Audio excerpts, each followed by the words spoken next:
할렐루야. 아침 7시에 찾아가는 하나님의 말씀 서주호 목사입니다. 오늘 하나님의 말씀은 마가복음 12장 41절에서 44절까지 말씀입니다. 예수께서 헌금함을 대하여 앉으사 무리가 어떻게 헌금함에 돈 넣는가를 보실새 여러 부자는 많이 넣는데 한 가난한 가부는 와서 두 렙돈 곧 한 고드란트를 넣는지라. 예수께서 제자들을 불러다가 이르시되 내가 진실로 너희에게 이르노니 이 가난한 가부는 헌금함에 넣는 모든 사람보다 많이 넣었도다. 그들은 다 풍족한 중에서 넣었거니와 이 과부는 그 가난한 중에서 자기의 모든 소유 곧 생활비 전부를 넣었느니라 하시니라. 아멘. 오늘은 하나님 말씀 중에서 헌금에 대한 말씀을 좀 할까 합니다. 교회에는 헌금 설교를 하는 목사와 하지 않는 목사가 있다고 합니다. 여러분 생각에는 어느 쪽이 좋은 목사입니까? 이것을 가지고 좋다 나쁘다 말하는 것이 약간 좀 어폐가 있는 듯한데, 어쨌든 원칙적으로 보면 하나님 말씀을 구분해서 어떤 것은 하고 어떤 것은 하지 않으면 그것은 좀 나쁜 쪽에 있는 목사님이 아닌가 하는 그런 생각을 좀 해봅니다. 그래서 스펄전 목사님도 어떤 이유에서건 목사가 헌금을 가르치지 않으면 그것은 죄이다라고 말을 했습니다. 또 이것이 스펄전 목사님이 또 죄냐 아니냐 그런 문제뿐만 아니라 아마 그 속에는 바로 가르쳐야 된다라고 하는 의미가 있다고 생각을 합니다. 그런데 많은 경우에 있어서 설교에서의 헌금의 내용이 많은 부분 왜곡이 되기도 하고, 그래서 때로는 성도 가운데 이러한 말씀에 대하여 반감을 가지기도 하고, 그러므로 헌금에 대한 설교는 외면받기도 하는 경우가 많다라고 말씀드릴 수가 있습니다. 저도 솔직히 쓸데없는 오해를 피하기 위해서 헌금은 우리 성도들이 은혜 받으면 다 하게 되어 있는데 하는 마음을 가지고 의도적으로 피해온 것도 사실입니다. 오늘 강해를 하다 보니까 우리가 헌금에 대한 말씀 앞에 섰습니다. 그래도 이 새벽 말씀을 듣는 우리 성도 여러분들은 모두 감당할 수 있는 믿음이 있으리라 여기고 진행을 해보도록 하겠습니다. 오늘 본문 말씀에 보니까 그러니까 과부가 두 렙돈을 가지고 와서 성전에서 헌금을 합니다. 이 두 렙돈이라고 하는 것은 당시에 한 끼 식사 분량입니다. 이것이 그녀가 가진 모든 것이고 전부였다. 이것이 없으면 이 과부는 굶습니다. 이것을 과부는 하나님께 모두 드렸다고 말씀하고 있습니다. 우리가 딱 생각할 때도 헌금에 대하여 굉장한 동기부여를 하고 있는 그런 말씀인 것을 알 수가 있습니다. 그래서 이 설교는 우리가 뭐 건축을 할 때나 또 헌금이 꼭 필요할 때 헌금할 수 있는 좋은 재료로 동기부여할 수 있는 좋은 말씀으로 사용되기도 합니다. 예를 들어 과부도 이 정도인데 얼마나 대단한가. 그녀의 전부를 드리지 않았습니까? 우리는 뭘 하겠습니까? 그렇게 말을 하면서 하여간 이 말씀을 쓰는데, 오늘 저하고 여러분은 이 말씀에 대한 어떠한 선입견도 없이 정말 성경이 무엇을 이야기하고 싶은가, 그것에 대한 것을 좀 살펴보도록 하겠습니다. 41절 말씀 보니까 예수께서 헌금함을 대하여 앉았다. 헌금함 대하여니까 맞은편에 앉아 있습니다. 왜 예수님께서 헌금함 앞에 앉아 있을 수 있었겠는가 하는 것입니다. 그 당시에는 헌금함 앞에 서기관들, 주로 서기관들이 앉아서 헌금에 대한 감독을 하고 헌금에 대한에서 가르치는 일을 했습니다. 성전에 한 13개 정도의 헌금함이 있는데 각 헌금함마다 헌금의 제목이 있습니다. 그러니까 그 당시에 성전에서 또한 유대교 신자들은 참 힘들었겠다. 왜냐하면 헌금의 제목이 공식적으로 13개가 있으니까 아마 성전에 갈 때마다 굉장한 부담감이 있지 않았을까라고 하는 짐작이 갑니다. 그러므로 이 가난한 여자, 그러니까 과부 이 여자도 성전에 들어가는데 헌금에 대한 생각을 가지고 있었지 않았겠습니까? 근데 자기가 가지고 있는 것은 2렙돈밖에 없었습니다. 이 2렙돈이라고 하는 것은 그 당시에 한 끼 식사 분량입니다. 만약에 그때 이 여자가 이것을 했으면 이 여자는 저녁을 굶어야 되는 거죠. 만약에 한 끼 식사 모든 것을 드렸으니까 그 다음 날부터 이 여자는 먹을 것이 없는 것입니다.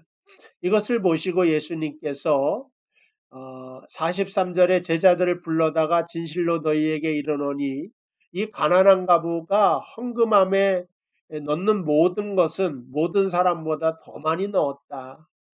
다른 사람들은 다 풍족한 중에 넣었거니와 이 과부는 가난한 중에서 자기의 모든 소유 전부를 넣었다. 그 말씀을 하고 있습니다. 이것이 정말 도대체 무슨 말씀인가? 예수님께서 헌금을 한 이 여자를 칭찬하고자 하는 말씀인가? 아니면은 다른 의도가 있는가? 물론 이 말씀을 우리가 그냥 상식적인 수준에서 보면은 칭찬하는 말씀으로 얼마든지 생각할 수도 있을 것 같습니다.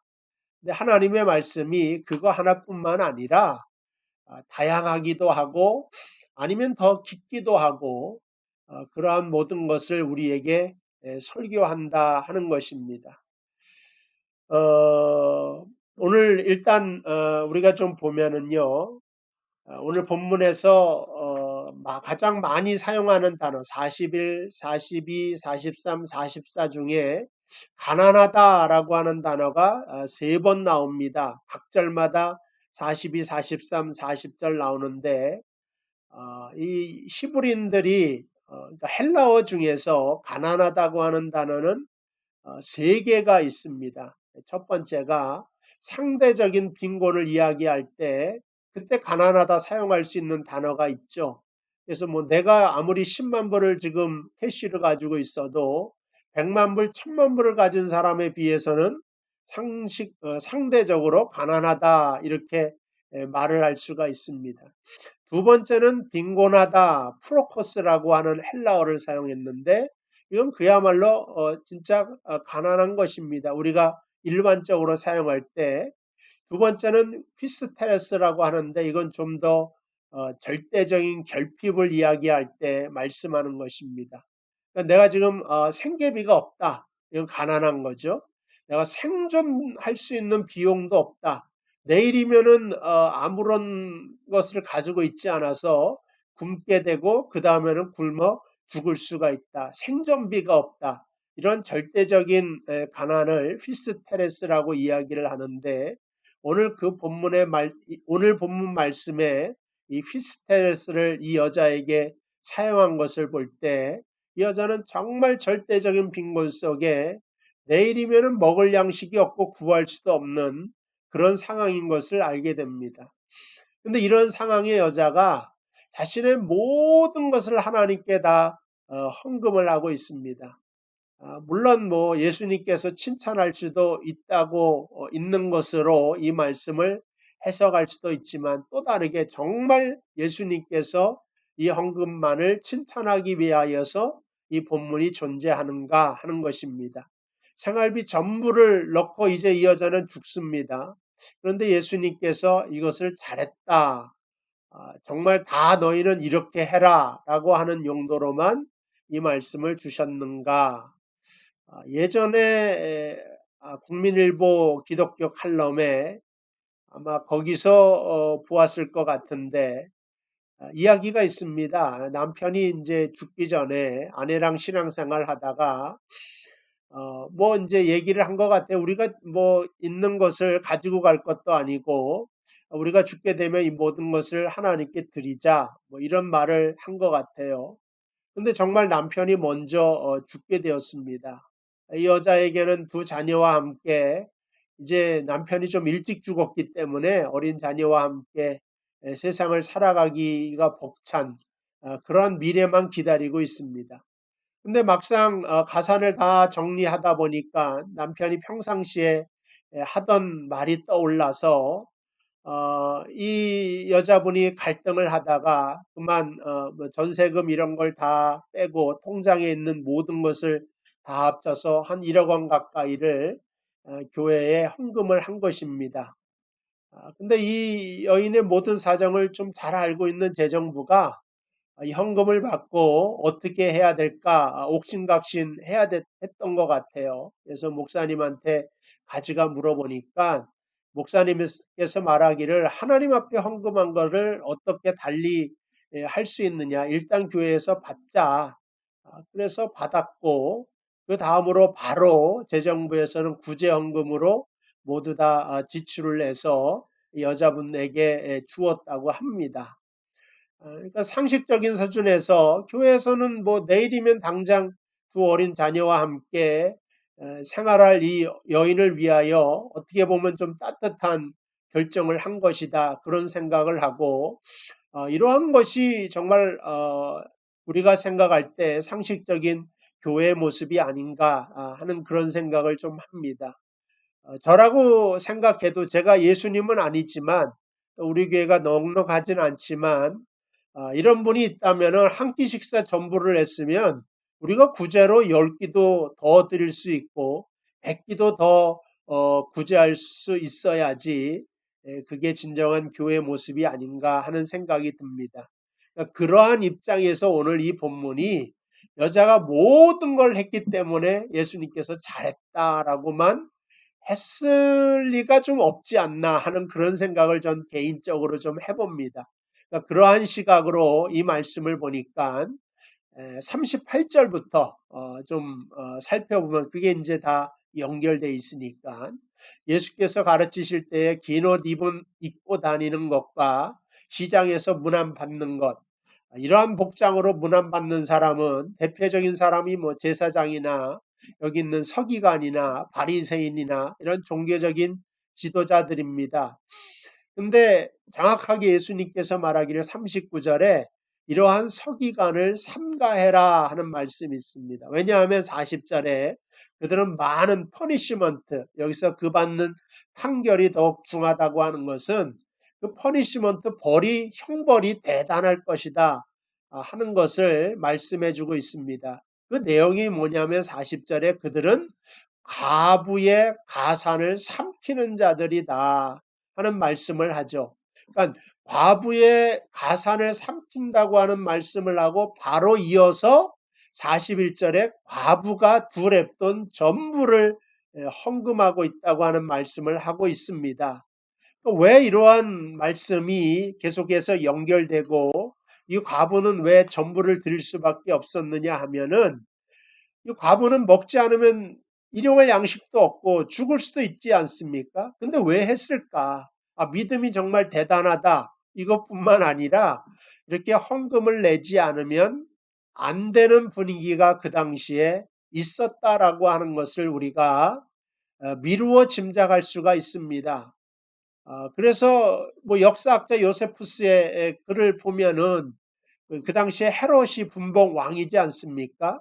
헤롯이 백성에게 굉장히 인기가 없습니다. 물론 뭐 그 사람이 이저 에서의 후손으로서 정통 유대인이라고 보기에는 조금 뭐한 이방인의 피가 섞여 있는 사람입니다. 그래서 백성들에게 인기가 없고 반란이 많기 때문에 백성들의 마음을 좀 얻기 위하여서 성전을 새로 건축을 합니다. 그게 바로 헤롯 성전입니다. 이 성전도 AD 70년경에 로마의 장군 타투스에 의해서 완전히 무너져 버리지만 그 당시에 성전을 건축하는데 이 헌금을 누가 내겠습니까? 헤롯이 내지는 않겠죠. 일반 백성들이 다 내야 되는데 이 돈을 성전 건축에 대한 헌금을 마련하기 위하여서 서기관들로 하여금 교육을 시키게 하고 헌금함마다 다 의자를 만들어 그 앞에 세우고 그것을 관리 감독하는 역할을 시킨 것입니다. 그러니까 서기관들은 율법을 연구하고 이 법을 잘 아는 사람이고 그 당시에 로열 변호사 같은 역할도 하였다고 하는 것입니다. 그래서 그 당시에도 뭐 세무사가 있지 않습니까? 그 세금 검사해주고 또 얼만큼의 헌금을 해야 될 것인가를 다 교육하는 사람으로 서기관이 존재했던 것을 알게 되죠. 그래서 그때 이제 이 서기관들이 40절에 과부의 가산을 삼킨다. 개인적으로 하기도 하고 또 헤롯 왕에게 잘 보이기 위하여서 여러 가지 일들을 하였는데 그 말씀을 하시면서 41절 42절에 한 가부가 와서 두렵돈 전부를 다 드렸다. 가난한이라고 하는 것은 또 절대적인 빈곤을 사용하면서 그러니까 달리해서 가면 그 당시에 이런 과부라도 전부를 드리지 않으면 안 되는 그런 사회적인 분위기가 존재했다라고 말씀드릴 수가 있습니다. 아마 이러한 분위기가 우리 교회에서도 좀 있지 않았는가. 그래서 11조에 대한 설교를 드리자면 다는 아니지만 제 생각에는 뭐 나는 좀 속된 말로 말해서 헌금이 돈 놓고 돈 먹는 어떤 게임 같은 그런 안 좋은 것으로 인식이 되기도 했다고 하는 것입니다. 그러니까 축복을 위한 계약금이나 주식처럼 오늘 이것을 내면은 내일은 올라서 하나님이 10배로 보상해주고 100배로 보상해주는데 왜 이것을 내지 않는가? 물론 하나님께서는 행한 대로 갚아주시는 하나님이시고 그가 행한 모든 것에 대한 보상을 해주실 것입니다. 그런데 이러한 쪽으로 계속해서 흘러가는 분위기가 정말 하나님이 원하시는 헌금 동기의 역할로 온전한 것인가 하는 것입니다.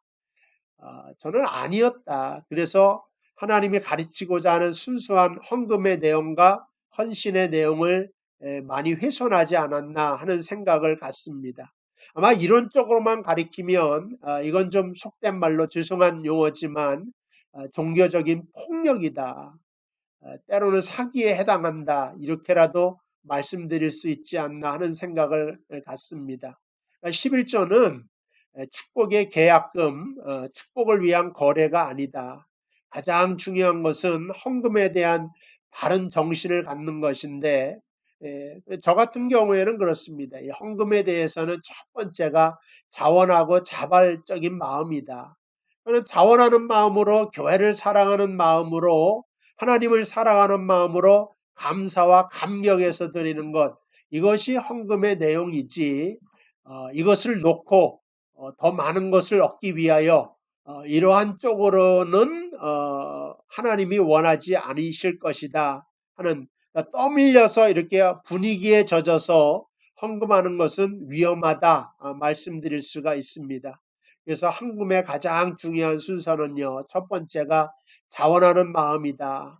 둘째가 감사하는 마음이다. 셋째가 사랑하는 마음이다. 그래서 교회를 사랑하고 하나님을 사랑하는 마음으로 우리가 헌금을 하게 될 때 하나님께서는 그것을 기쁘게 흠량하여 주시고 그 마음까지도 받으사 그가 내는 헌금을 통하여 많은 영혼을 건져내게 될 줄로 믿습니다. 우리 잠깐 기도하도록 하겠습니다. 하나님 아버지 은혜와 사랑을 감사합니다. 오늘 하나님께 헌신하는 마음과 헌금함에 대한 말씀을 나누었습니다.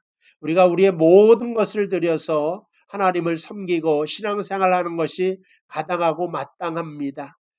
그러나 우리가 이 땅을 살아갈 때 건강하게 살아가고 교회는 우리 성도들의 모든 삶에 있어서 하나님과 동행하는 바른 모습을 가르쳐야 될 것입니다. 우리가 헌금 생활함에 있어서 늘 자원하는 마음과 감사하는 마음을 가지고 하나님을 섬길 수 있도록 인도하여 주시고 그로 말미암아서 교회와 하나님께 헌신하는 모든 가정들이 복을 받을 수 있도록 인도하여 주시고 축복하여 주시옵소서. 이 모든 것을 나사렛 예수님의 이름으로 간절히 기도하옵나이다. 아멘. 감사합니다. 오늘도 좋은 하루 되시고요. 내일 이 시간에 또 여러분을 찾아뵙도록 하겠습니다.